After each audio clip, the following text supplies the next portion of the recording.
ભાઈ આજે મહુવા ખાતે આપ આવ્યા છો, કોળી સમાજનો જે યુવક છે નવનીત બાલદિયા તેને મારવામાં આવ્યો છે, શું કહેશો? જે બગદાણા ખાતે જે નવનીતભાઈ બાલદિયા વર્ષોથી સમાજ સેવક તરીકે, મંદિરની સેવા તરીકે, જાહેર જીવનમાં અને એક સેવક તરીકે વર્ષોથી કામ કરી રહ્યા છે. એવા ભાઈ શ્રી નવનીતભાઈ બાલદિયા પર જે અમાનવી રીતે માર મારીને જે ઘટના ઘટી છે એ ખૂબ દુઃખદ બાબત છે. એમની અહીંયા હોસ્પિટલમાં દાખલ કર્યા પછી જે પ્રથમ તો એમના કહેવા મુજબ ફરિયાદ પણ થોડી મોડી લેવાની. ફરિયાદ લેવાયા પછી પણ જે રીતે તોમતદારોને સમયસર ધરપકડ કરવી જોઈએ, પગલાં લેવા જોઈએ, એમાં પણ ખૂબ પોલીસ તરફથી વિલંબ થયો. એની સાથે દાખલ થયા પછી જે નામ અપાણા એ પૈકીના તોમતદારોને ધરપકડ પણ કરવામાં આવી છે, એને રિમાન્ડ પણ માંગવામાં આવ્યા છે, પગલાં લેવાના છે અને ફરી વખત નિવેદન પણ ફરિયાદીનું નવનીતભાઈનું લેવાનું છે. પણ જે રીતે એમની તપાસ થવી જોઈએ અને ફોન ડિટેલ તપાસ જોઈએ, મોબાઈલના સીસીટીવી કેમેરાની તપાસ કરીને ખરેખર જે તોમતદારોમાં સંકળાયેલા છે એના ઉપર સખત કાર્યવાહી થવી જોઈએ એમની પણ લાગણી છે. હજુ પણ જે દિશામાં જે રીતે તપાસ સંતોષકારક થઈ અને પગલાં લેવા જોઈએ એમાં એમની અત્યારની બધા મળ્યા અને એમની જે વાત છે એ પ્રમાણે સંતોષકારક હતી. હજી તોમતદારના જે રીતે મોબાઈલ કોલ ડિટેલ આ બધી તપાસ પછી જે કાર્યવાહી થવી જોઈએ એ સંતોષકારક પોલીસ તરફથી કાર્યવાહી હજુ પણ થતી નથી. અમે સોમવારે અમારા સમાજના સૌ સન્માનીય સાંસદ અને ધારાસભ્ય સમાજના વરિષ્ઠ આગેવાન બધા સાથે સોમવારે માનનીય મુખ્યમંત્રી સાહેબને પણ આ બાબતે આજે બનાવશે રૂબરૂ મળીને વાત કરવાના છીએ અને જે તોમતદારોમાં સંડોવાયેલા હોય એના ઉપર કાયદાની મર્યાદાઓ સાથે સખત કાર્યવાહી થવા માટે અમે માંગણી પણ અમારા સમાજના અમે સવાલ જવાબ કરી રહ્યા છીએ.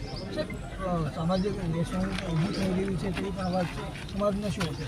એ કોઈ જગ્યાએ કોઈ પણ સમાજની અંદર તમામ લોકો એ સમાજના કોઈ ખરાબ નથી હોતા. એમાંથી કોઈ અસામાજિક જે તત્વો હોય એની કોઈ નાત જાત હોતી નથી.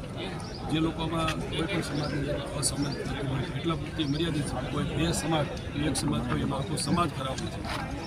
અચ્છા કુંવરજીભાઈ, ખાસ કરીને નવનીત બાલદિયાના આક્ષેપ છે તળાજા તાલુકા ભાજપના યુવા પ્રમુખ છે જયરાજ આહિર, જે માયાભાઈ આહિરના દીકરા છે, તેની સામે હજી પોલીસ છે તેનું નામ નથી ખોલતી તેવો તે આક્ષેપ કરી રહ્યા છે.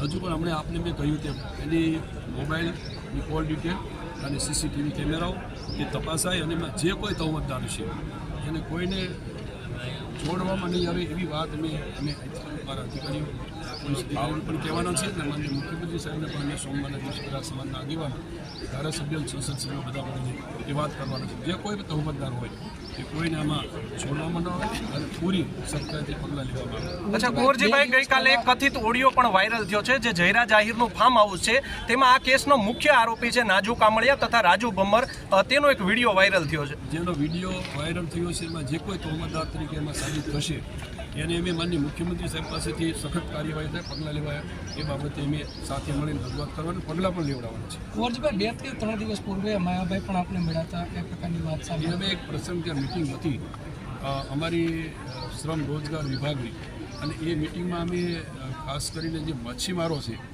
અને મત્સ્ય ઉદ્યોગને લઈને અમારી બેની સંકલનની મિટિંગ હતી. એ મત્સ્ય ઉદ્યોગના જે કામ કરી રહેલા મચ્છીમારો છે એને શ્રમિક તરીકે ગણીને એને કઈ રીતે આપણે અમે અમારા વિભાગમાંથી કાર્ડ આપીને લાભ અપાવી શકાય. મત્સ્ય ઉદ્યોગ છે એ જીતુભાઈ પાસે અને શ્રમિક વિભાગ છે મારી પાસે. અમે બંને ત્યાં મિટિંગમાં બેઠા હતા. મિટિંગ પૂરી થઈ ત્યાં માયાભાઈ આવી ગયા અને એક સાધુ પણ એમની સંત પણ એમની સાથે હતા. એટલે એ બધા મેં જોગાનો જોગ ત્યાં આ મિટિંગમાં ભેગા થયા. એમની સાથે કોઈ લેવા દેવા આ બનાવવાની કંઈ લાગે વળતું અને આ બનાવવાની ત્યારે મને જાણ પણ નહોતી. એમને એને બેમાંથી કંઈ જાણ નહોતી. આ બાબતે કોઈ ચર્ચા કરી હતી માયાભાઈ આપની સાથે? કુંવરજીભાઈ, ફક્ત ચા પાણી પીને છૂટા પડ્યા. Okay thank you.